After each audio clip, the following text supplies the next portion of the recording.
Bleu avant de se faire sauter à la dynamite. La dernière fois qu'il est venu à Cannes, là on le voit avec Marie-France Pizier, qui aurait dû être, vous voyez, la regrettée Marie-France Pizier, que j'aimais beaucoup. Céline et Julie vont en bateau, quand elle, magnifique. Magnifique. Alors on va souhaiter bien sûr bonne chance à tous les lauréats, mais nous, comme on est en Corse, on va parler des lauréats anciens, mais surtout des films méditerranéens. Les films méditerranéens, oui, se sont vraiment imposés dans les Palmes d'Or pendant une période. Oui, il y en a eu quelques-uns. Oui, beaucoup de films. Alors en espagnol, il y avait Buñuel avec Viridiana, mais il y a eu beaucoup de films italiens. Beaucoup de films italiens avant l'époque Berlusconi, bien entendu, où le cinéma italien était vraiment très fort. Et maintenant, vers Berlusconi, c'est plutôt le cinéma érotique maintenant. Avant, c'était autre chose. C'est un peu rien avec Berlusconi. Donc, et les cinéastes ont du mal, ont beaucoup de mal. Beaucoup de mal. Mais il y avait le Guépard, par exemple, en 63.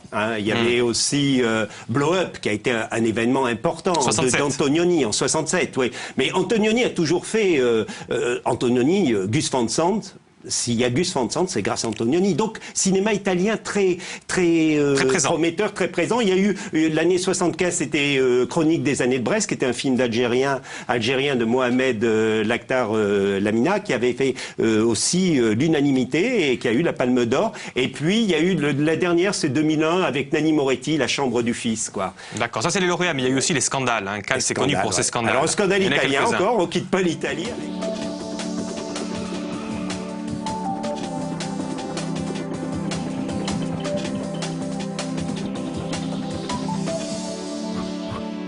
Bonjour Charles. Bonjour, ça va? bonjour Luc. Oui, ça va.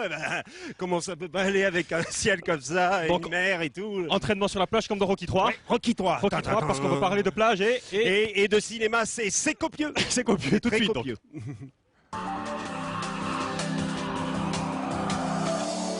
C'est bon, vous pouvez vous calmer Charles. On s'assoit, la plage et le cinéma, voilà. Vaste programme. On va commencer avec une phrase d'Agnès Varda qui vous plaît beaucoup, non je crois? Oui, j'aime bien cette phrase d'Agnès Varda tirée de son film Les plages d'Agnès, donc oui. On retrouve le mot plage. C'est si on ouvrait les gens, on trouverait à l'intérieur d'eux des paysages. Moi, si on m'ouvrait, on trouverait des plages. Ah, et oui. Elle a fait un film magnifique où les plages se répondent. Celle de Sète a été sétoise, Agnès Varda, celle de Bretagne, celle du Nord, celle de Californie. Et c'est un film qui mêle à la fois les pêcheurs, le monde artistique et un très beau film. Et on va tout voir de un suite extrait parce que j'ai du mal, j'ai l'impression que ça vous... Ah, ça nous rappelle les slow. Vous savez, quand on ne sait pas se toucher, vous en souvenez? Oui. Ah bah, je me souviens que de ça, d'ailleurs. J'ai pas ce truc. On a voulu faire l'extrait d'une manière artisanale, un peu comme C'est pas sorcier. Et les gens se sauvent. Et qui la plage? C'est extraordinaire comme ça. Et alors, ça a l'air de rien, ça. Mais ça a inspiré des cinéastes, et pas des moindres, Charles. Ah ben non, Jacques Tati. Jacques Tati voit ce film en 75 et il retourne à Saint-Mars-sur-Mer, qui se trouve vers Saint-Nazaire, vers Nantes, pour tourner une parodie des Dents de la Mer. Ah bon? Alors, oui, on va lier le terme blockbuster. Alors, on n'a pas notre petit effet, mais ça c'est un B comme blockbuster. Et Les Dents de la Mer, c'était le premier blockbuster. Blockbuster, et littéralement, ça veut dire faire sauter le quartier. Oui. Ouais, donc et c'était dans le jargon théâtral américain, c'est faire un tabac quoi. C'est-à-dire c'est quand les théâtres marchaient et faisaient un gros succès et mettaient en banqueroute tous les autres théâtres. Alors c'était ça. Puis c'était un terme qu'employait, c'était le nom qu'on donnait à une bombe pour les Américains et les Anglais à la dernière guerre mondiale. Donc blockbuster est resté pour le cinéma et c'est la première fois qu'on l'employait pour Les Dents de la Mer. Avec Les Dents de la Mer, donc. Avec Les Dents de la Mer, oui. C'est-à-dire que c'est le blockbuster, c'est un film où on a mis énormément de moyens, mais aussi où on a obtenu d'énormes revenus. Et celui qui a fait la musique, là, je sais pas, John Williams. John Williams, il a accompagné après Spielberg tout au long des films, Indiana Jones, etc. C'est son musicien attitré. Vous savez, c'est la fête de la musique ce soir. Et ben on va s'amuser aussi. Donc, on va danser sur Les Dents de la Mer. Voilà, c'est pour ça qu'on a mêlé un peu de musique dans notre. On a parlé de plage et vacances. On va parler de plage et films de guerre aussi, parce qu'il y a un film de guerre qui s'est tourné ici en Corse, Charles. Oui, Le jour le plus long, qui raconte le débarquement en Normandie, mais comme en Normandie en 61, ils avaient refait pas mal de constructions de cette époque, ça pouvait pas marcher. Donc sur les plages de Saleccia, de la plage de Saleccia, ils sont allés tourner. Dans les Agriates, ils ont tourné. Alors ils ont tourné à l'île de Ré, bien sûr, mais les scènes les plus sauvages où il y a vraiment le débarquement à l'époque, c'est sur la plage de Saleccia, effectivement. Alors il y a le film policier aussi où on raconte la plage avec des découvertes de cadavres, tout ça. Mais il y a aussi, et pour revenir au film de guerre, il y a de l'érotisme dans le film de guerre. Il n'y a pas que des combats guerriers, pas que des débarquements. Vous avez, L'érotisme l'érotisme dans les... Oui, j'imagine. Oui. Ouais. Qu'est-ce qu'il y a alors comme film, dites-moi? Ah ben il y a un film très connu qui est Tant qu'il y aura des hommes avec Burt Lancaster, Frank Sinatra. Ah, ça, et là on c'est voit la Burt scène Lancaster mythique. Ça, c'est la et scène Deborah mythique du Kerr. cinéma, ça, Oui, dites-moi. une étreinte, une longue étreinte. Après il y en a eu d'autres dans le cinéma, mais c'était une des premières. C'est un film de Fred Zinman dans les années 50 et c'est une des premières étreintes formidables du cinéma. Alors on trouve aussi la fameuse, et on en avait parlé quand on avait fait les sex symboles, Ursula Andress. Ils viennent, ils se regardent, il y a des petits regards sur la plage, c'est César et Rosalie avec voilà, Tu as fait le lui piquer son ballon. mignonne. Vous voyez, ça c'est une ambiance de plage et on le retrouve dans le film. Vous savez, quelque chose entre les enfants, les amours qui se font, qui se défont, etc. Ça aussi c'est la... C'est pas quoi faire. On vous entend plus, Charles. Voilà. Ah oui, on va s'entourer, et les trains tournent. Vous voyez, c'est Claude Lelouch qui était à l'épaule, il n'était pas au Steadicam, ici on tourne avec un Steadicam. Eh bien, il était sur cette étreinte de personnes qui se voyaient comme ça et qui tout d'un coup se serraient. Ça a été un film qui a eu la Palme d'Or. Et Claude Lelouch, on a notre cascadeur, vous voyez, il continue. Alors à propos de cascadeur, on peut lui demander d'ailleurs au cascadeur. On va voir s'il va faire le malin. Claude Lelouch a retrouvé la plage, il a quitté la Normandie, il est allé du côté de la Méditerranée de nouveau. Avec l'aventure, c'est l'aventure. Ah, l'aventure, c'est l'aventure. Il y a cette scène mythique. Oui. Où Aldo Machon apprend à C'était marcher. la grande époque d'Aldo Machon. Alors moi, je le fais très mal, Aldo Machon. Et là, la Allez, caméra. montrez-nous. Alors voilà, Montrez-nous. tiens, on va appeler un Souvenez-vous de la ami scène. là-bas aussi qui est... Venez. Allez, Alors enchaîne, voilà, on va enchaîne. faire, ils étaient plusieurs. Alors Aldo Machon. Donc voilà. il apprend à marcher. Il hein, a si pas je me souviens. marché, vous savez, C'est- c'est le truc comme ça. Voilà. Et il passe comme ça. Et il Christian, regarde ça va les filles. Tum, tum, tum, tum. Tum, tum, tum, tum. Tum, tum, tum, tum, tum, tum, tum, tum, tum, tum. Tum, tum, tum, tum. Tum, tum, tum, tum, tum, tum. Tous aux abris, lieutenant! Attention! T'as vu, ils parlaient tous à l'arrière-gorge avant dans les doublages. Hey, allez-y! Comme Stallone dans Rambo, c'était pas ma guerre, colonel. Yes! Yes! Yes! Bon, allez, sérieux, allez, on se concentre. Ouais, ça va être la bonne cette fois-ci, hein. La bonne. Ouais, c'est la 105e quand même, comme le canon de 105. Allez, c'est parti. Gabriel Le Baumin est un cinéaste d'origine corse. La première fois que je l'ai vu, c'était dans le hall du théâtre de Bastia, grand, inquiet, solaire. C'était en 1995. Il était là pour présenter au Festival des cultures méditerranéennes son film Les Égarés. Il me semble qu'à partir de ce jour-là, son cinéma s'est toujours intéressé aux conflits guerriers et ses conséquences. Peut-être parce qu'il a travaillé au service cinématographique des armées. Sa formation des images et des sons, il l'a faite dans l'école fondée par Hermano Olmi, le réalisateur de L'Arbre au sabot. Et depuis, des courts-métrages passionnants comme Le Puits et même son long-métrage Les Fragments d'Antonin parlent des chocs traumatiques de la guerre. En 2012, il se penche sur la guerre d'Algérie dans un documentaire de Benjamin Stora pour en comprendre la déchirure. Eh bien, celle-ci est bien. Hein. Alors, pour le genre, comment on dit? On dit film de guerre ou film de conflit? Parce que Tarantino, lui, Inglourious Bastard, excellent, il dit c'est un film de guerre.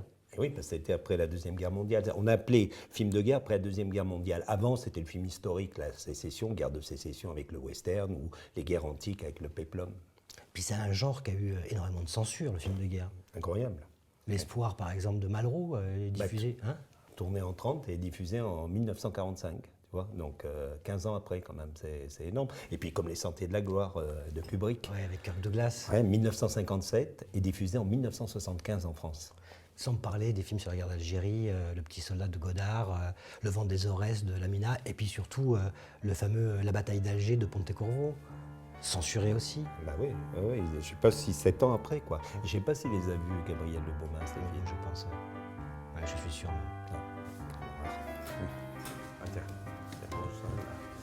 Bonjour Gabriel. C'est ici. Voilà, bienvenue Bonjour, Laurent. au club. Merci. Ça va bien? Très Bienvenue, bien, merci d'être venu. Avec plaisir. On est très content de vous avoir dans cet endroit, ce club un peu réservé aux amoureux du cinéma. Hein. Et on va vous présenter 3 films. Alors on est très content aussi parce que vous êtes le réalisateur corse qui réussit une carrière, il faut le souligner, c'est assez rare pour le souligner. Hein. Vos films sont exploités au niveau national. Et alors, votre dernier film justement, Insoupçonnable, avec Charles Berling et Laura Smet entre autres, un thriller, ce qui est assez nouveau pour vous parce que dans votre filmographie, vous avez surtout exploré en fait le film de guerre. C'est votre passage au cinéma des armées qui vous a inspiré ce choix? Vraisemblablement, il y a eu une influence. C'est vrai que j'ai eu la chance de faire un service militaire plutôt intelligent, c'est-à-dire que j'ai été réalisateur aux armées. Et donc j'ai eu une caméra entre les mains pendant les 12 mois de ce service. Et j'ai surtout eu la possibilité d'accéder au fonds d'archives, qui est assez passionnant, assez foisonnant de l'armée, et qui couvre tous les conflits depuis que le cinéma existe. Donc j'ai pu pendant un an m'immerger dans cette iconographie, dans cette matière, et vraisemblablement y trouver des histoires à raconter. Oui, ça a toujours été un parallèle très intéressant, le cinéma et la guerre, quoi, parce que au cinéma, au service cinématographique des armées, il y avait Lavalou et Masseron qui ont trouvé, parce qu'ils avaient à résoudre un problème de prise de vue dans un sous-marin, l'Anouma. La contraction de leurs deux noms, Lavalou-Masseron, a donné la naissance de cette grue télescopique qu'on a appelée la Luma. Ça, c'est vraiment qui est utilisée dans tout le cinéma et à la télévision. Oui, depuis 70, c'est 1970. Qui a permis de faire effectivement ces grands plans aériens, fluides, etc. Avant ça, c'était beaucoup plus compliqué, les grues étaient très lourdes. Ouais. Et donc ça se trouve avec le cinéma des armées.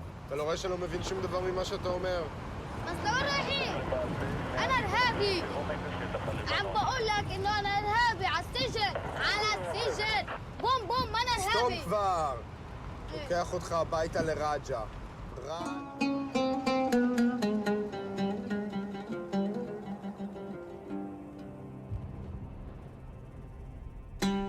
Alors on vient de voir Checkpoint de Ruben Amar. Je voulais juste souligner que c'est un film qui a été primé en Corse lors d'un festival. Un festival qui s'appelle l'Étoile du Cours. Et c'est un festival très intéressant parce qu'il se déroule simultanément dans plusieurs endroits en Corse. Votre avis, Gabriel, sur ce film? Moi, je trouve que c'est un film remarquable, vraiment. C'est un film remarquable dans sa cinématographie. Je dirais c'est un vrai film de cinéma, quoi. Il y a des plans, il y a une unité, il y a une tension. C'est un film très très bien mené. Et je trouve que c'est un film qui est vraiment dans ce genre-là, film de guerre, qui exploite très profondément les thèmes. Au fond, à l'origine de la guerre, souvent, il y a la difficulté, l'impossibilité de communiquer. Les gens ne se parlent plus, les gens ne se comprennent pas, les gens se parlent mais ne s'entendent pas. Donc ils inventent une autre forme de langage, qui est le langage de la violence. On se tape dessus, on se tire dessus, au moins tout le monde comprend. Et souvent, la guerre tue les mots. Et ce que je trouve remarquable dans ce film, c'est qu'il exploite ce thème de l'incommunicabilité à différents niveaux.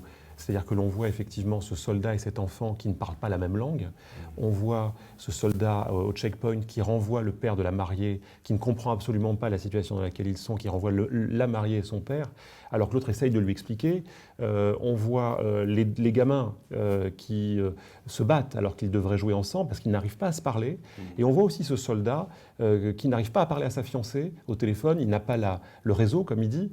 Et puis ensuite, son camarade l'appelle dans la voiture, il ne l'entend pas non plus. Donc ce thème de l'incommunicabilité, qui est une des sources génératrices de conflits et donc de guerre, je le trouve exploité à tous les niveaux du film et dans toutes les séquences. En ce sens, ce film est tout à fait remarquable. Exactement, et c'est renforcé aussi par le fait de prendre ce jeune garçon. Je trouve que quand on prend un enfant qui voit la guerre par son irrationalité, la non-logique des choses, son imaginaire, sa mythomanie, je trouve ça, je ne sais pas qu'est-ce que vous en pensez, Gabriel, toujours très fort par le regard d'un enfant, la guerre. On comprend et on voit, ça pointe bien l'absurdité d'un conflit, quoi. Oui, et puis on voit bien que le temps de la guerre génère une culture de guerre auquel les enfants sont évidemment très perméables. Et un enfant qui naît dans une période de guerre ou dans une période de conflit ou de tension est forcément un enfant qui adopte ce langage-là. Et on voit bien que ces enfants dans ce film-là sont complètement pétris du langage de la violence, à la fois dans leur rapport les uns avec les autres, dans la façon dont ils imitent les adultes, et dans l'imaginaire qu'ils ont construit. C'est-à-dire que cet enfant, et la séquence symbolique du début avec le scorpion, c'est-à-dire qu'il a un rapport au danger qui est absolument aberrant. C'est-à-dire qu'il va prendre ce scorpion à la main comme il va prendre un flingue en plastique pour aller défier les véritables soldats qui auraient pu, à un moment donné, on a tous peur, là on se dit le soldat qui est aussi un très jeune gamin d'une certaine façon, voilà, va faire une bavure. On voit bien que ce soldat, il a à peine 10 ans de plus que ce gamin. Et ce que je trouve intéressant dans ce film-là, c'est de voir comment le temps de la guerre, effectivement, génère une culture à violence et qu'il est très très difficile d'en sortir. Je m'en souviens plus exactement, mais il y a une scène où il y a un œil qui est découpé avec un rasoir et je trouve que c'est assez fort.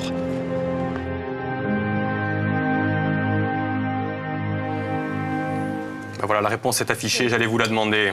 Oui, bah oui. Buñuel, puisqu'on va parler de la peur dans le cinéma espagnol. Je vais rendre mon agneau. Oui, voilà. C'est ignoble. C'est ignoble, hein. Oui, non. On va essayer de... Parce que la peur fait... Mais il y a quelque chose de sublime et de délicieux dans la peur. Et le cinéma espagnol est en complètement renouveau depuis la fin des années 90 là-dedans. Et comme le dit ce monsieur dans le micro-trottoir, c'est vraiment un film terrifiant, le film de Buñuel, qui est un film surréaliste, qu'il avait fait avec Dali. Avec ça n'avait pas assez vu tout à l'heure. Très gentil, merci. Donc le couteau, le voilà. Alors le couteau, on va le donner ici à notre ami professeur. Alors c'est une histoire très très très belle. C'est-à-dire qu'on est complètement dans l'absurde. Il y a une élève qui se demande qu'est-ce que veut ce professeur, qui lui donne des cours particuliers, et elle va lui poser une question. Cette personne va sortir un couteau, et il y a une intensité des regards. Par la lumière, par le jeu d'ombre, on va faire naître une espèce de peur. Et cette personne, sous un accès de folie, un peu comme notre docteur Orloff, et un peu comme, regardez, pour votre copain là qui a peur des yeux découpés, et eh bien, on va faire sortir on va essayer de s'approcher de ça. Hein, ça vaut le coup? Alors voilà. Interdit aux enfants de 12 ans ou pas? Au moins de 12 ans. Voilà, déjà, on est prêt. Et puis, on va peut-être demander une musique. On va voir si on est cadré. J'aime beaucoup, moi. Voilà. Bravo, les filles. Voilà, donc il y avait une Est-ce qu'on applaudit Charles quand une scène est finie, d'ailleurs? Parce que moi, quelquefois, il y a des techniciens qui peuvent applaudir, etc. Non, c'était bien sur l'intensité des regards, etc. Effectivement, après, ce qu'il y a de plus difficile, c'est que l'action... Et puis, il aurait fallu effectivement, comme Julia est sur cette caméra, que les coups soient portés là, comme ça, et que je sois plus sourd, comme ça. Et pour que, après... Elle est aussi dans le cadre, là. Non, attends, là, attends. Tu rentres un tout petit peu plus. Non, trop par là. Ouais, voilà. Ah, attends, voilà. Mets-toi sur la pointe des pieds. Voilà, ça c'est bien. Tu t'abaisses. Voilà. Oh là, on a tout, là. Alors j'y vais. Je déclenche. Ça y est, c'est parti.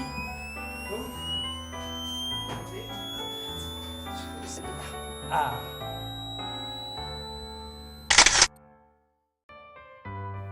C'est bon?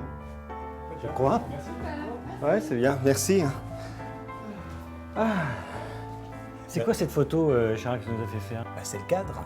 Tu sais, moi, il me semble que quand on parle de la famille, il y a toujours le cadre d'une photo qu'on veut faire, le cadre familial, le cadre des traditions, et puis le cadre, c'est aussi le cinéma. Donc le lien me semblait bien entre le cadre du cinéma, le cadre des familles, les familles dont on ne doit pas sortir la tradition. Je pense à Ettore Scola, d'ailleurs, il commence son premier film par le premier plan, c'est pas son premier film, mais le plan sur la famille, c'est une photo comme ça, tu vois. Et il disait à mettre bout à bout des bouts de famille, comme ça, on se demande s'il y a de quoi en rire, quoi en pleurer, quoi. C'est vrai qu'il y a toujours des nœuds. Bah, tu sais que la cinéaste que nous recevons aujourd'hui, Karine Albou, a travaillé énormément sur la famille. Hein. Bah oui, c'est presque sa marque de fabrique, même si elle raconte le couple, les adolescents, il y a la famille derrière. Chute. Quoi, Chute? Bah Chute, c'est son premier court-métrage. Ouais, c'est vrai. Et puis après, elle a fait... Aïd El Kébi. Ouais, voilà. Pour lequel elle a eu un grand prix à Clermont-Ferrand. Ouais. Et puis après, ça a été le long-métrage, regarde. C'est La Petite Jérusalem, prix du meilleur scénario de la critique à Cannes en 2005. Et ça aussi, ça parlait de la famille, le fossé entre deux sœurs, une traditionnaliste et l'autre qui a fait des études de philo. Et celui-là, Le Chant des mariés, qui met en scène deux familles, une juive et une musulmane, à Tunis, pendant l'occupation allemande en 1942. Elle joue dedans d'ailleurs. Elle joue dedans, on va la recevoir de suite. Ouais. Elle arrive. Ah ouais. Bonjour. Bonjour Karine, bienvenue. Merci d'avoir répondu à notre invitation. Bienvenue Karine. Voilà l'endroit où on reçoit les cinéastes de la Méditerranée. Très joli, on dirait un vieux théâtre d'Algérie. Et là, nous sommes ravis Je propose qu'on aille s'installer. d'accueillir pour la première fois une jeune femme. Quoi. On a eu que des hommes jusqu'à maintenant. Donc là, on est complètement ravis de vous avoir. Un verre d'eau? Oui, avec plaisir. Alors Karine, parlons de la famille méditerranéenne. Justement, je voulais vous demander comment a réagi la vôtre quand vous avez décidé de faire du cinéma? Plutôt bien. En fait, ma grand-mère était ravie parce qu'en Algérie, elle voulait être comédienne. Et elle a joué un petit peu au théâtre. Et elle m'en avait jamais vraiment parlé quand je lui ai dit, parce qu'au départ, moi, j'ai pris des cours de théâtre pour être actrice. J'avais, je sais pas, 15-16 ans. Et quand je lui ai dit que je faisais ça, elle a été ravie parce qu'elle m'a dit « Ah, tu fais comme moi ». Voilà. Et il y a ça dans la famille, il y a toujours une projection. Non, mais je ne savais pas en plus qu'elle voulait faire ça quand elle était jeune. Donc c'est drôle, quoi, en fait. Donc c'est l'accomplissement d'un rêve secret de... c'est marrant. Et puis en plus, elle devait jouer dans un film à Paris, hein, par contre, parce qu'elle a fait ses études à Paris. Elle est partie d'Algérie pour aller à Paris faire ses études. Et elle devait faire un film, parce qu'elle était très typée, faire le rôle d'une Égyptienne. Et elle m'a dit, à ce moment-là, la guerre a éclaté, le tournage a été annulé, et j'ai toujours gardé le contrat. Et elle m'a sorti le contrat qui datait. Voilà. Donc justement, elle était contente que je sois dans un domaine artistique. Oui, parce qu'il y a des familles qui réagissent très très mal. Maintenant un peu moins, mais il y a eu un moment donné, la famille, quand quelqu'un décidait d'être dans le spectacle ou faire ça, c'était une trahison, il fallait qu'il fasse ses études jusqu'au bout. Et autrement, c'était partir vers quelque chose que la famille ne maîtrisait pas, on sortait du cadre, justement.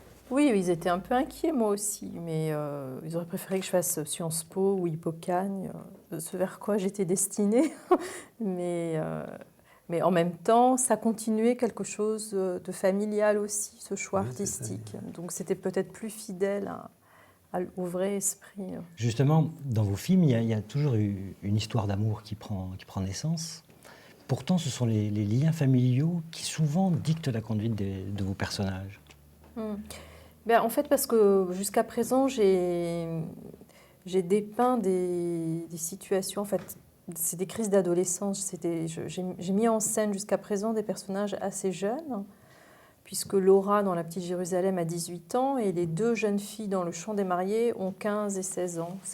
Donc il y a une dépendance familiale. Voilà, donc il y a une dépendance familiale, et ce qui m'intéresse dans l'adolescence, c'est justement le moment où on quitte les valeurs familiales pour se trouver dans la jungle sauvage de ses propres sentiments et de ses propres émotions et de ses propres valeurs. C'est un thème de tous les cinéastes méditerranéens. Je pense d'ailleurs que c'est le thème préféré des cinéastes en Méditerranée, oui. Charles. En même temps, il y a des traitements différents. Je ne sais pas ce qu'en pense Karine. Si on pense à Fellini dans Amarcord, il y a un éclatement, il y a un univers sonore de la famille. Ouais, je veux une femme, l'oncle et tout ça qui m'envoie. Je veux une femme. Et puis, si on voit la famille du côté de Théo Angelopoulos, il y a espèce de chape de plomb. Et puis des silences, la silence. Et on retrouve, alors Carlos Saura qui a traité avec La cousine Angélique, Maman à 100 ans, et puis on en parlait avec Laurent Cria Cuervos, où c'est aussi une enfant qui est dépendant de la famille, qui voit sa mère. En tête d'affiche, Le Petit Corse, pareil aussi, il est pour vous. Allez, rendez-vous en fin d'émission. En attendant, on accueille celui qui a réalisé le documentaire qui va être diffusé demain. Il arrive par là, on va parler de Plateau TV, bien sûr. Bonjour Charles Dubois, enchanté de vous retrouver. Comment allez-vous? Tiens, on serre la main. Oui. Ça va, mon ancien collègue, hein? Grand plaisir, oui. Ça fait plaisir. Vous débarquez de là-bas, vous avez de Paris. Oui. D'ailleurs. Oui. Ça doit quelque chose, Paris, en ce moment. C'est cotonneux, c'est les cerveaux un peu gris, c'est un accablement, et c'est dur de penser quand on est accablé. Oui, j'imagine. Fiche d'identité, quand même, Charles. Alors, Charles Dubois, vous êtes réalisateur depuis quelques années maintenant. Depuis combien de temps vous êtes réalisateur? Tiens, ça fait combien d'années?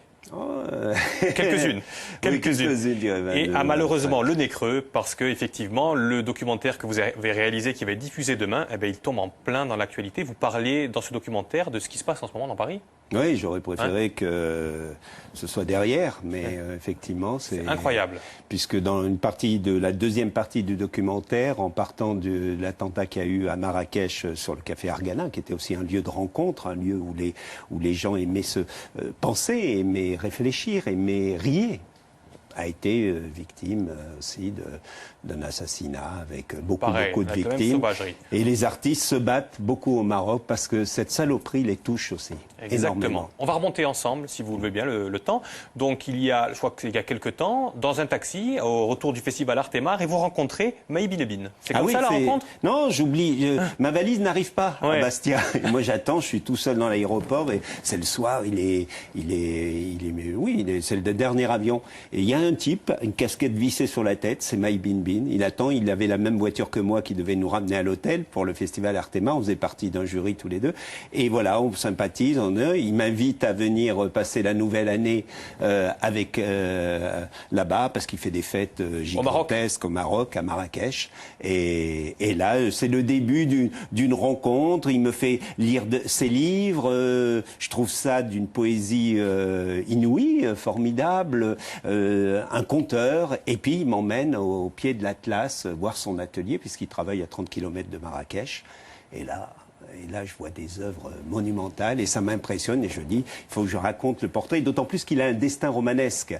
Il a alors au départ, il était professeur de mathématiques. Tout d'un coup, il écrit quelques mots. Il y a un écrivain qui le pousse à écrire. Et puis, il fait un dessin. Et son lyrisme dans le trait est tellement percutant qu'on lui dit, il faut que tu peignes. Et là, il s'est mis à écrire et il fait en parallèle l'art plastique et un destin romanesque. Parce qu'un père bouffon du roi d'Hassan II et un Bouffon frère au sens propre. Bouffon, son père, c'était au sens le médiéval. Au sens médiéval. D'ailleurs, il a un projet là-dessus où il va écrire sur son père et son frère qui fait partie du coup d'État qu'il y a eu contre le roi en 1971, est emprisonné 20 ans dans une des bagnes les plus affreux du Maroc. Donc effectivement, il y a un passif. Il y a un passif et lui, il est ballotté là-dedans. Il est avec une fratrie de cette... voilà. Donc vous allez au pied de l'Atlas, vous voyez son atelier, et quand vous regardez son atelier, ça donne ça. Moi, ma petite revanche contre l'inhumain, elle se passe là.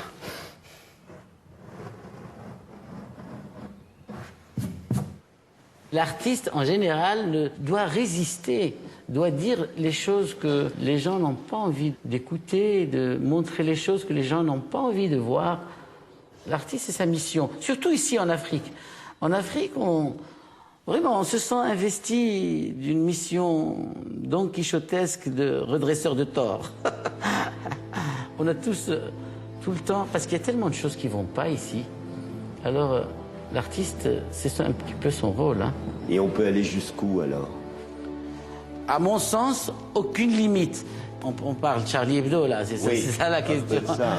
Évidemment, il faut condamner la violence. Il faut se battre et on se bat. On se bat, on se bat beaucoup. Vous ne le voyez pas, mais on se bat. Avec nos petits moyens, mais on se bat. Parce que nous sommes les premiers touchés par cette saloperie. Déjà, une remarque sur la forme. Vous vous mettez en scène, c'est un dialogue entre vous, en fait, c'est ça? Oui, parce que j'ai voulu... C'était après les attentats de Charlie Hebdo et contre les Juifs dans l'épicerie cachère. Et j'avais besoin d'aller à la rencontre pour voir des valeurs universelles, pour discuter dans ce pays du Maghreb. J'en ai éprouvé le besoin, donc je pouvais pas faire comme si j'étais pas dans ce réel. Donc je me suis inclus, mais là c'est le seul moment où j'essaye de dire, voilà, nous on vient de subir ça, qu'est-ce que tu en penses, toi, en tant qu'artiste sur un pays d'Afrique et tout ça. Et c'est vrai que les interrogations, la pensée, on était encore dans l'accablement, parce que c'est au mois de janvier que se passe ce moment d'échange. Et donc voilà quoi, on essaye de comprendre comment l'artiste qui pour certaines personnes conservatrices et même pour le roi, même s'il y a eu beaucoup de progrès depuis Hassan II, et les salafistes et les mafias religieuses, c'est un pyromane, quoi. Et ils en ont peur, quoi. Et alors, c'est important que j'essaye de voir aussi moi, alors dedans, mais je suis en filigrane. Après, et j'ai voulu aussi que la voix off soit d'Amidou, qui est une comédienne marocaine, franco-marocaine, et qui avait tourné avec Depardieu. Et qui avait tourné avec Depardieu dans le plus beau métier du monde. On va l'écouter justement parce qu'on a vu la partie. Il est plasticien bien sûr, mais il est aussi et surtout écrivain. Il est Quel écrivain? On écoute ces mots, si vous le voulez bien. Prisonniers de leur malheur, les personnages de Mahi Binbin se débattent dans leur corps meurtri. Au début des années 2000, choqué par le nombre de morts des migrants qui prennent la mer, il écrit Cannibale. Ce roman nous raconte les affres de l'immigration clandestine.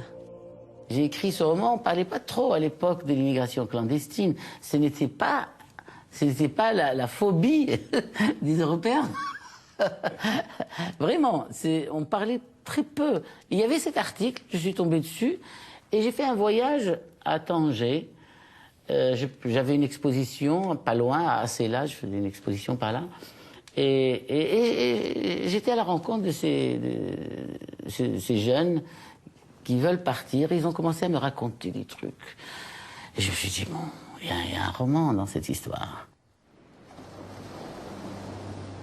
Comparé au nabot que nous étions, Pafadnam avait une taille de géant. Tout en lui était démesuré.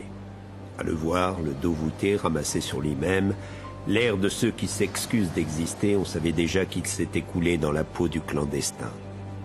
Peut-être aurions-nous dû en faire autant et nous entraîner pour l'avenir, apprendre à devenir invisible, apprendre à s'effacer, à n'être personne, une ombre noyée dans la masse, un chien couchant, un simple ver de terre, voire un cafard.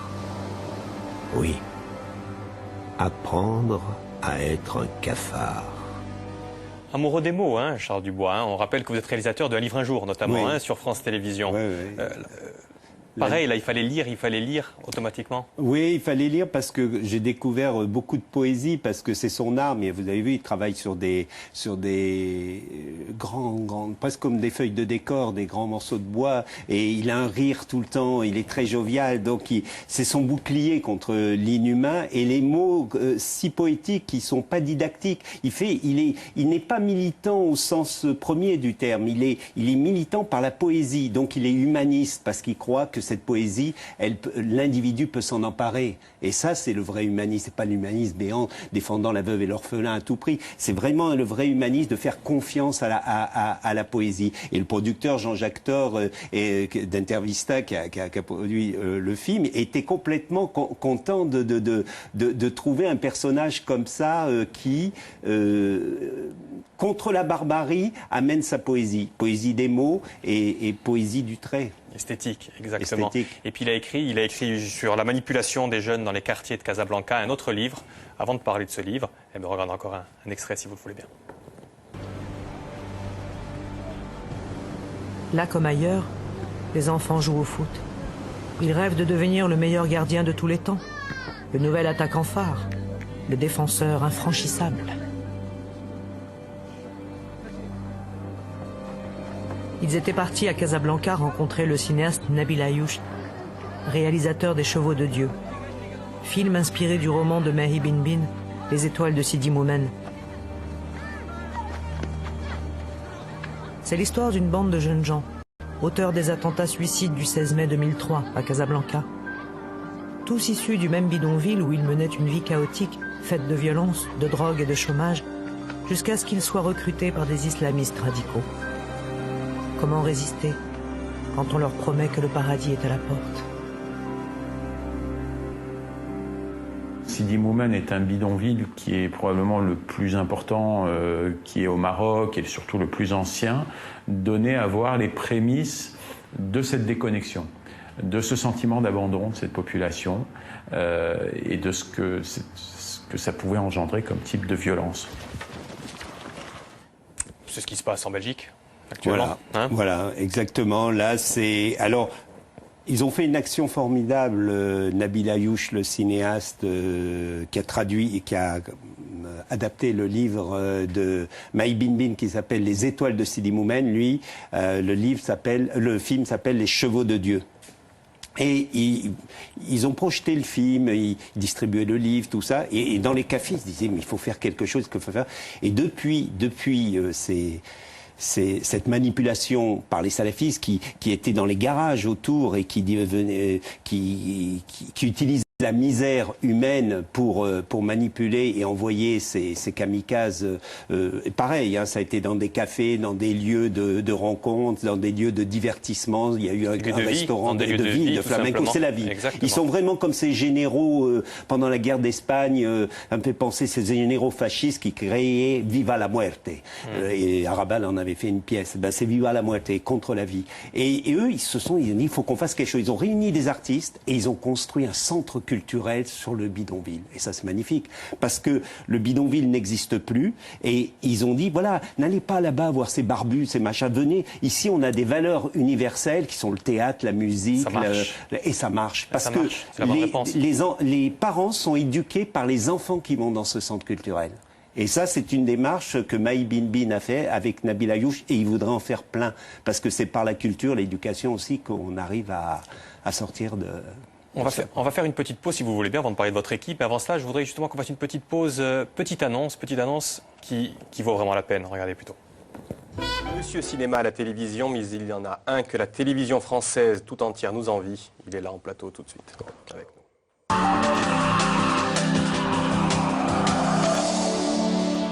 Et oui, car vous faites le buzz, Charles Dubois. Bonjour. Ah bon, je suis ravi de vous retrouver 15 jours après. Oui. Faites le buzz. Vous n'allez pas faire de mercato d'ailleurs. Vous n'allez pas nous laisser tomber. Je sais pas. Non, bon. Quoi qu'il en soit, pour l'instant, vous êtes sur INSEP. Vous nous expliquez le cinéma. Et aujourd'hui, on va parler du chaos au cinéma, si vous le voulez bien, Charles. Parce que nous diffusons le 27 janvier sur Viasté un film de Mario Monicelli, je vais y arriver, qui s'appelle « Nous voulons les colonels », c'est ça? Oui, c'est ça, oui. « Nous voulons les colonels », c'est un film de 73 que Monicelli réalise en pleine forme, là, hein, parce que Monicelli, c'est l'homme de la satire sociale, c'est l'homme de la comédie italienne, c'est quelqu'un qui a débuté comme critique en 1932, il est originaire de Toscane, on le voit en ce moment en photo quand il était jeune. C'est un de ses premiers films quand il dirigeait le Pigeon. Le Pigeon, c'est un film où on sent toute l'amertume satirique. C'est un hold-up manqué avec un groupe de pieds nickelés comme ça. Il y a Vittorio Gassman, Nino Manfredi. C'est un film. Les gens, quand ils parlent de Monicelli, connaissent Le Pigeon et Mes chers amis, qui a été un film de 74, donc qu'on avait évoqué juste avant Noël. Monicelli, il a trois terrains, je dirais. Il a la farce, la trivialité de la farce, le burlesque, une pureté burlesque et une énergie anarchique. Et c'est peut-être cette énergie anarchique qui l'a amené à se suicider à 95 ans, cet acte complètement romanesque. On le voit là d'ailleurs, 2 ans avant sa mort. Il avait une particularité aussi, Monicelli, c'est qu'il tournait avec des acteurs français. Oui, il avait tourné, Mes chers amis, c'était avec Noiret. Et ce film, Nous voulons les colonels, c'est avec François Perrier, qu'on voit à droite, et Claude Dauphin, qui joue le président de la République italienne, qui est à gauche de l'écran. Alors on va commencer par voir un petit extrait justement de ce Nous voulons les colonels, voir quels enseignements on peut en tirer avec vous. Donc, Nous voulons les colonels. Dans le film, je vous ai dit, c'est une farce bouffonne qui montre la paranoïa ambiante de cette Italie, puisqu'un député joué par Ugo Tognazzi, le grand Ugo Tognazzi, qui a le rôle principal dedans, et qui a lui aussi le maître de la comédie italienne. Les héroïnes au cinéma, j'avais trouvé tout à l'heure en cherchant dans le grenier le film, il y avait l'identification d'une femme, tu vois, et c'est le personnage... écrit par mon ami Feu Gérard Brache. Eh oui, Gérard Brache. Qui était un très bon ami à moi. Et justement, Brache fait dire à un moment donné au personnage, il dit je voudrais rester silencieux avec une femme. C'est le même silence que je veux avoir avec la nature, comme ça. Et c'est ça l'identification d'une femme et de l'héroïne à ce moment-là, à cette époque-là, chez Antonioni, au moment où il travaille avec Brache, là. Moi, j'aime bien aussi la citation de Fourvel qui dit en fait le cinéma est fait pour filmer une Raymonda. Raymonda, c'est Volver, hein, c'est Penelope Cruz en Volver, hein, quand elle apprend au téléphone la mort de sa tante. Voilà une héroïne méditerranéenne. Ah oui, puis Eric, il s'y connaît, lui, en héroïne. Dès la sortie de l'IDEC, il en convoque une dans Présence féminine, d'ailleurs, ça s'appelle Présence féminine, et une héroïne mystérieuse avec une valise comme ça, et il a d'ailleurs le César en 87, et puis après, le long métrage arrive en 89 avec... Écoute. Lorsque Gabriel Aguillon réalisa son premier film, il n'avait pas encore envisagé où cela mènerait. La Scarlatine laissait entrevoir une carrière dans le cinéma d'auteur. Rue du Bac confirmait ce talent salué par la critique et par l'avance sur recette du CNC. Pourtant, tout bascula un jour dans un fou rire non maîtrisé. Vidal Douce a pour longtemps changé la vie de cet Italien, né à Alexandrie. Les succès s'enchaînent, le libertin, Absoluti Fabulous, évoque la vie. Et en entrant dans ce bar, c'est il qui va devoir faire un retour sur sa passion et sur ce qui est le moteur de sa vie, la comédie. Non, je suis pas sûr de mon intro, qu'est-ce que t'en penses là? Non, c'est sympa, on dirait un peu le cinéma de minuit, tu sais. En revanche, il faut que tu dises un mot du thème. Oui, alors ça pourrait donner ça, tu vois, regarde. La comédie a une place à part. La comédie, c'est un traitement plus qu'un genre. Comédie romantique avec De Sica ou Almodovar, comédie sociale avec Risi ou Monicelli, des gangsters avec des films comme Braquage à l'italienne, comédie thriller avec En chair et en os. En fait, la comédie méditerranéenne part toujours d'un désespoir noir et de problèmes sociaux sur lesquels on ajoute des éléments comiques, contrairement à la comédie dite américaine qui est fondée sur le spectacle comique sur lequel on ajoute des éléments sociaux. Ça fait penser à ce film que j'adore, Affreux, sale et méchant, tu sais, avec Ettore Scola, avec Nino Manfredi. Tu te souviens? Qui se passe dans un bidonville et qui est hilarant du début jusqu'à la fin. Exactement ça. Ouais. Je crois qu'il arrive. Ah, attends, on va ranger ça.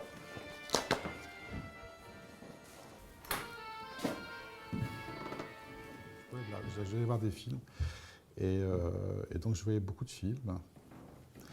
Et c'était de quel genre? Il y avait un genre ben précis? Non, c'était pas du tout. C'était pas très noble en fait. C'est parce qu'il y avait un cinéma qui était moins cher que les autres sur les Champs-Élysées, parce qu'il passait des films en deuxième ou troisième diffusion à l'époque. C'est comme ça. Et du coup, j'allais voir ces films-là qui étaient plutôt des Bergman, des Fellini, Alors, au lieu d'aller voir 007, Goldfinger, j'aurais aimé le voir, mais c'était nettement moins cher. Et du coup, j'y allais à 13h, à 13h50, je voyais la fin, parce que c'était moins cher, c'était 20 centimes de moins, je crois. Donc, je voyais la fin du film et je me retapais le film 2 ou 3 fois, parce que c'était permanent. Oui, c'était permanent. Et après, je rentrais pour pas peur en C'était bien ce cinéma permanent, parce qu'on pouvait à la fois voir l'histoire et ensuite s'intéresser à la technique. C'est l'époque où on passait des courts-métrages aussi, avant les longs-métrages. Hein. Maintenant, c'est terminé.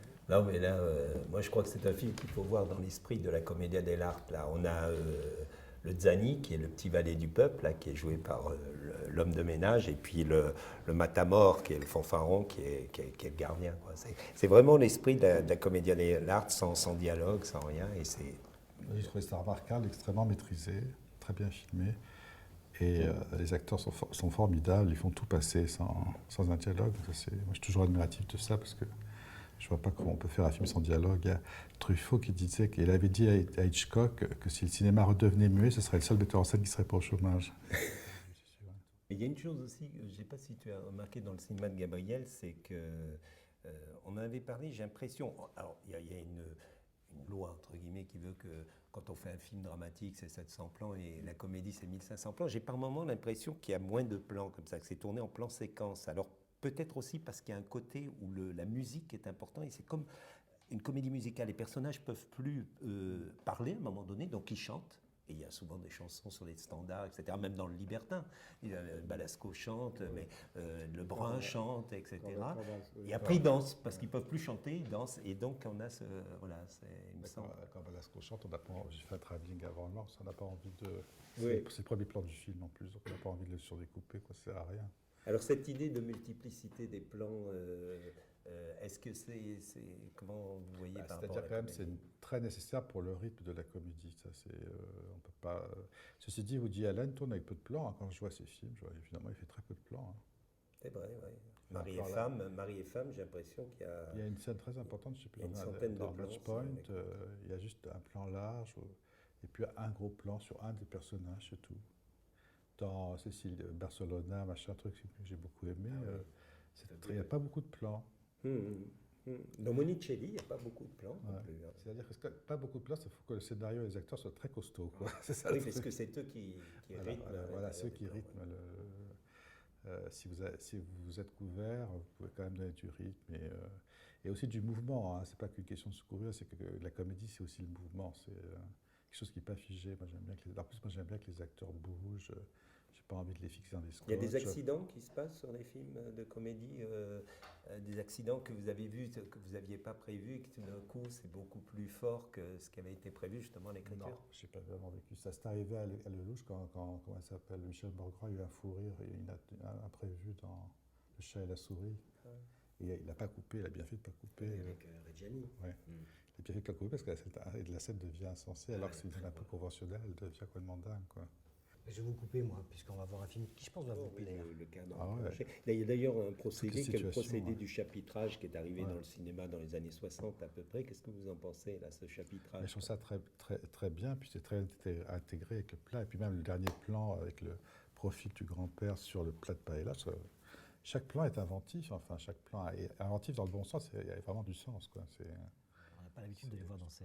Alors peut-être la difficulté, ça peut être de les tenir, parce que je pense qu'une actrice qui, effectivement, comme dit Gabriel, dans le contre-emploi, comme ça, elle peut peut-être avoir envie d'en faire un peu trop. Et Gabriel parlait tout à l'heure de sincérité.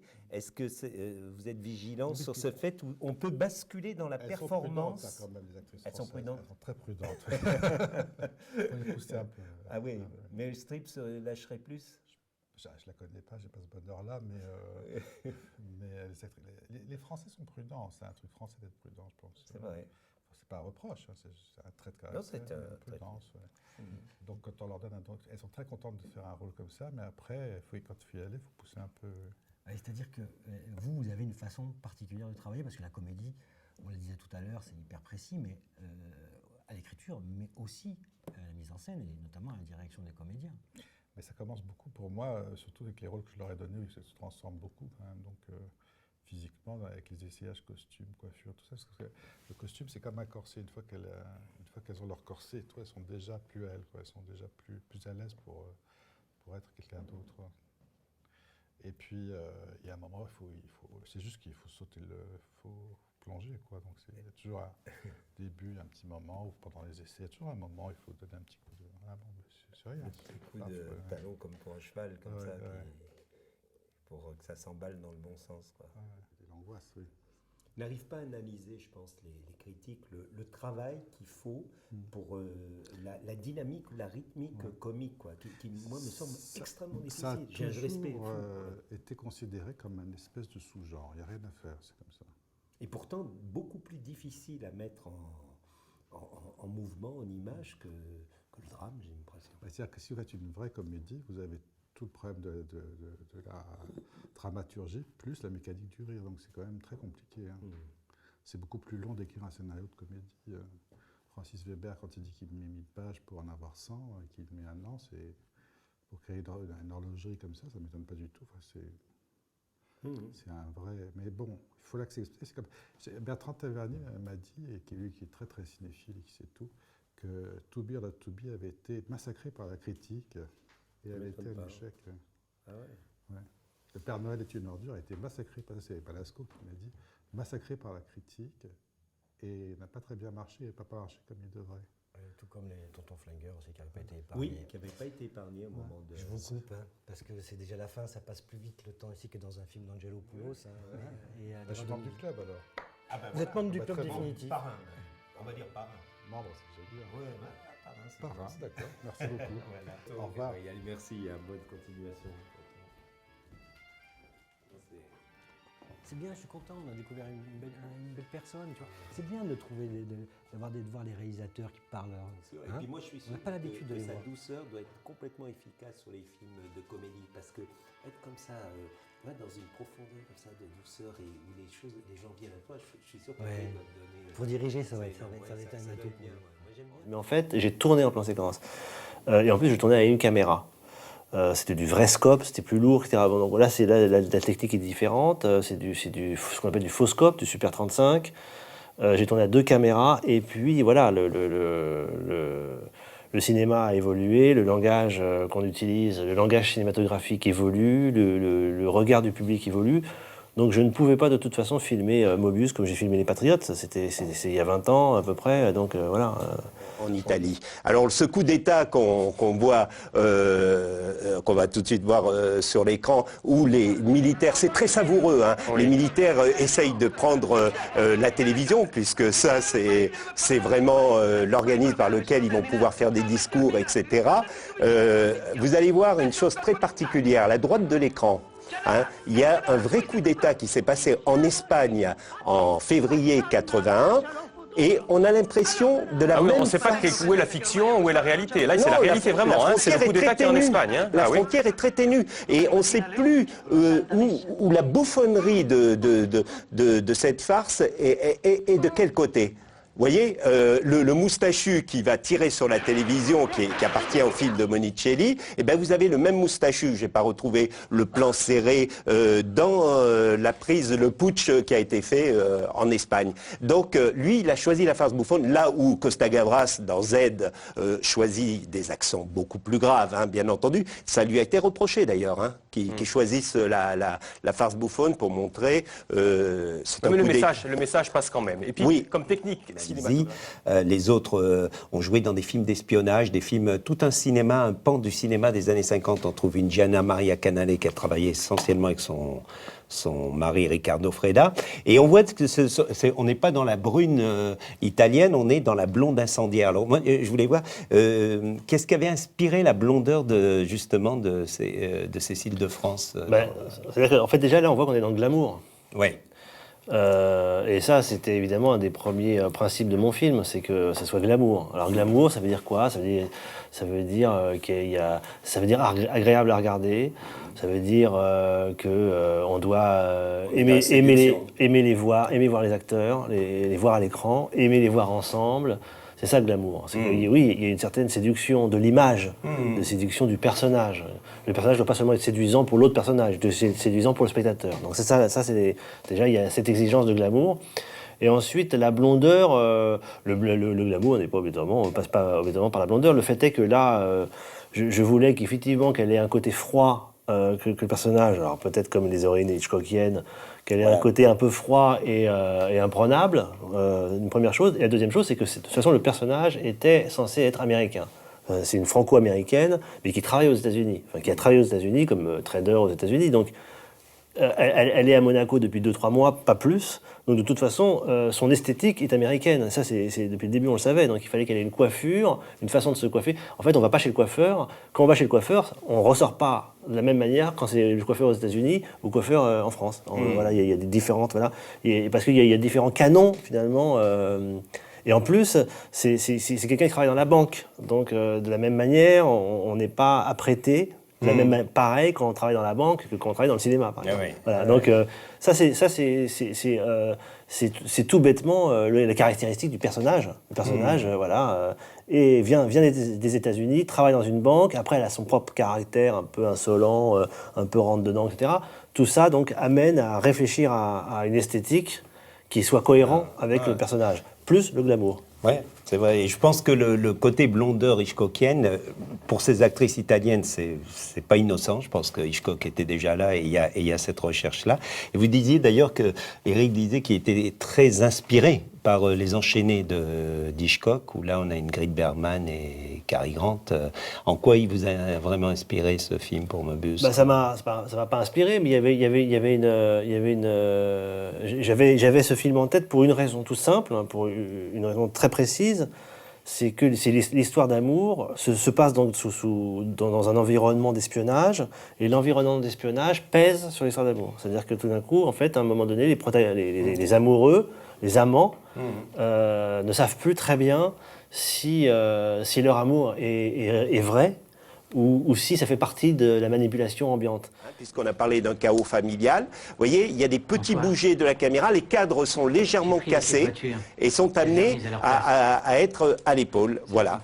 Et donc, ça, c'est une des particularités du film. Donc, ce qui nous emmène à notre petit abécédaire, toujours 2 dans l'abécédaire aujourd'hui. Oui. On va attendre que l'extrait se termine. Non, voilà, on va le terminer maintenant. Et oui, on va voir un C comme caméra à l'épaule tout de suite. Voilà. Et caméra à l'épaule, vous allez nous expliquer un petit peu le but d'une caméra à l'épaule dans une scène de cinéma. Donc là, on est en pleine caméra à l'épaule. Voilà, caméra à l'épaule, c'est ça. Nous avons notre cadre Frédéric qui est là en ce moment. C'est pour renforcer un effet. Vous voyez, ça peut jouer la subjectivité, la caméra à l'épaule. Vous voyez, je vais me lever, on sent que je m'approche vers vous. Alors dans les films de suspense, d'angoisse, peut y avoir ça. Et la caméra me dépasse. C'est mon regard qui va sur vous, vous voyez.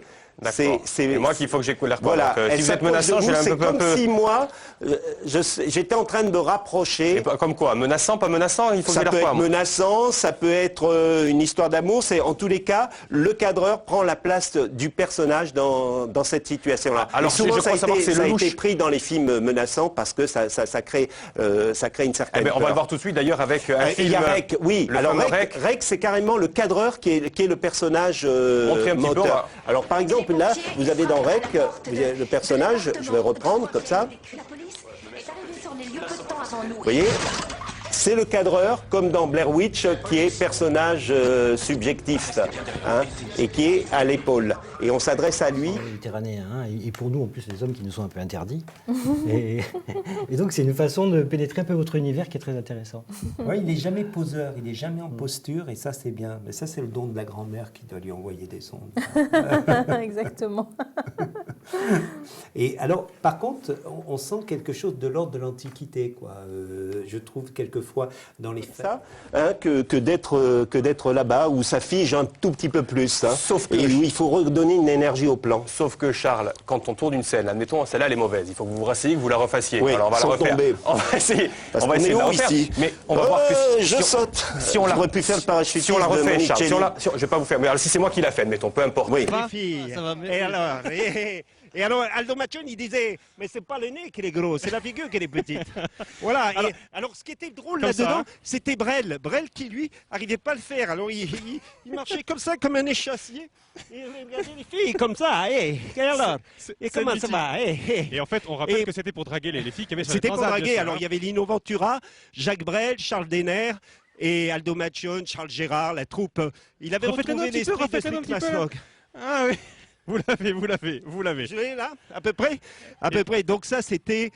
les années 70, début des années 70. Oui, voilà, on avait quitté l'amour et la plage, c'était l'aventure et la plage. Et maintenant, on va parler d'un dernier grand film, tiens, si vous voulez, pour terminer l'émission. Les personnages de Fellini vont au bord de l'eau, attendre un bateau qui arrive et accompagné, on parlait tout à l'heure, des réalisateurs et de leurs musiciens.